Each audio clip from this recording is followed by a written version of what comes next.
Quero começar esse bate-papo lendo um trecho de um livro que eu escrevi há muitos anos, né, que foi Atitude Samurai para a Vida. Nesse trecho eu falo sobre pseudo-intelectualidade. Conta-se que 2 discípulos, ao se depararem com uma bandeira tremulando, iniciaram o seguinte diálogo: digo que o que se mexe é a bandeira. O outro rebateu: não, o que se mexe é o vento. Irritado, o outro argumentou: não é a bandeira nem o vento, mas os nossos olhos é que criam este movimento. E aí o mestre, que estava próximo, ouvindo a conversa dos dois, interrompeu. Ele disse assim, o mestre: nada disso, quem se move somos nós. E aí o mestre se afastou um pouquinho e os dois continuaram a discussão, até que o mestre voltou de novo e disse assim: não é o vento, nem a bandeira que se mexe, são as suas mentes que agitam os seus corações. Então, existem muitas coisas inúteis que não vale a pena a gente querer saber profundamente. Por que eu estou falando isso?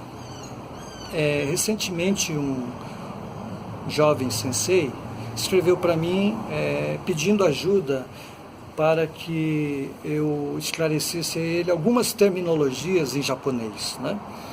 E aí, então, eu disse: olha, eu vou tentar te ajudar, porque eu sou um analfabeto em japonês, apesar da minha descendência. Bom, aí ele começou a mandar uma mensagem.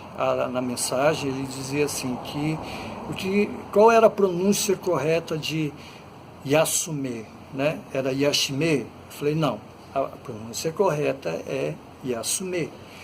Aí ele disse: não, é porque falam aqui Yashime. Eu falei: não, o certo é Yasume. Aí ele me mandou uma outra pergunta, que era em relação ao comando de fazer o kata com contagem e depois sem contagem. Aí ele disse: com contagem é assim, assim, assim, sem contagem é assim. E eu nunca tinha ouvido falar nesse termo, com contagem, sem contagem em japonês. Mesmo porque meu sensei nunca ele usou esses termos.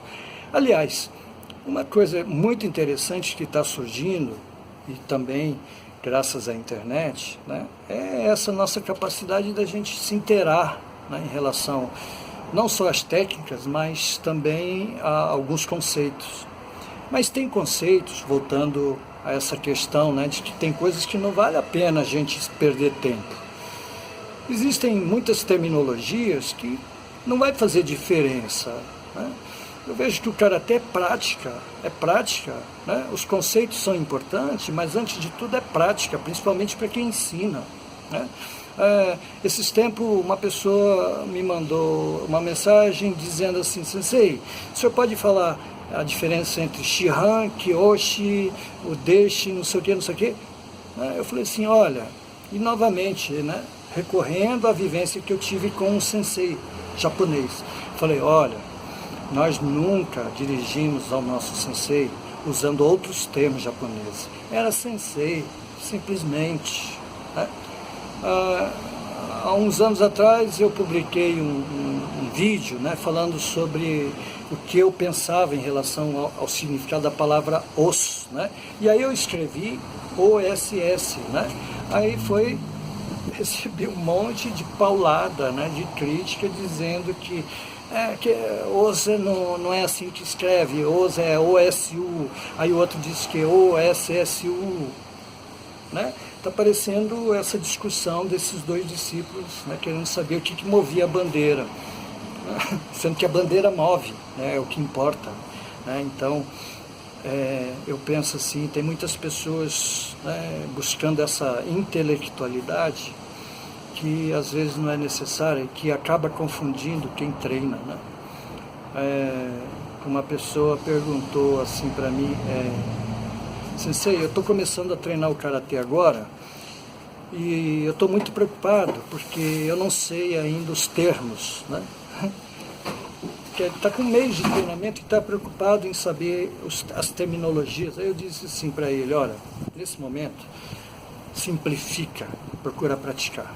né? Procura praticar. Depois você vai, então, fazer as suas pesquisas. Então, eu penso assim, né, gente? Caminho, né, como os orientais dizem, o caminho é o caminho da simplicidade, né?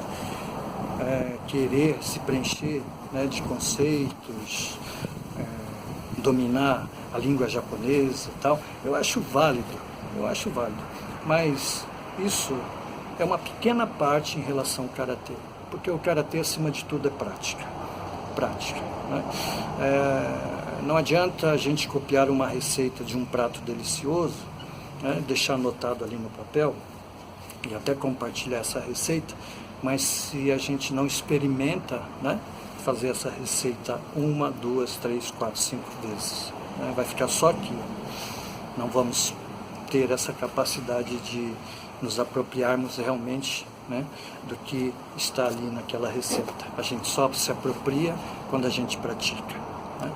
Então, essas terminologias, quando só é adquirido na cadeira, não é adquirido no suor, nas dores do treinamento, gente, é uma pseudo-intelectualidade. E ser inteligente, gente, é diferente de ser sábio, né? Eu conheço muita gente que não tem títulos de graduação, né? Uma pessoa que não cursou escola, mas tem uma sabedoria enorme, né? E é essa sabedoria que a gente realmente aplica na vida. Não é uma sabedoria adquirida em livros, internet, né, nas consultas, porque aí fica apenas um conhecimento de segunda mão, ou seja, adquirido dos outros. E sabedoria é aquela que a gente adquire na vivência, na prática. Aí depois a gente vai procurar estudar, né, o que há por trás daquela prática toda, nos conceitos.